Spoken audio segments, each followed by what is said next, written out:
ভোক্তা পর্যায়ে তরলীকৃত petroleum gas এলপিজির দামে বড় ধরনের পরিবর্তন এনেছে Bangladesh energy regulatory commission BERC. এক ধাক্কায় প্রতি 12 কেজি সিলিন্ডারের দাম বাড়ানো হয়েছে ৩৮৭ টাকা।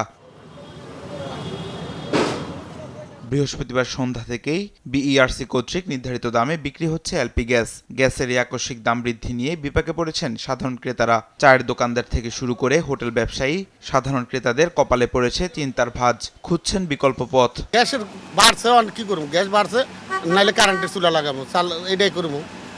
আজকে শুনছি যে 2000 টাকা 12 কেজি গ্যাস 2000 টাকা, তাহলে কেমনি চলবো আমরা? এটা তো আমাদের তো অনেক কষ্ট হয়ে যাবে হোটেল চালানোর জন্য। দেখা যায় এইটার দাম বাড়লে আমাকে দ্রব্যমূল্যের দামও বাড়ানো লাগবে, আমার তো চলতে হইব না। ক্রেতাদের পাশাপাশি চিন্তিত বিক্রেতারাও। গ্যাসের দাম বেড়ে যাওয়ায় বিক্রি কমে যাওয়ার আশঙ্কা করছেন তারা। গ্যাসের দাম বাড়লে আমাদের বেচাকেনা একটু কমে যায়। যদি গ্যাসের দাম যত কম থাকে তত আমাদের সেলটা বেশি থাকে।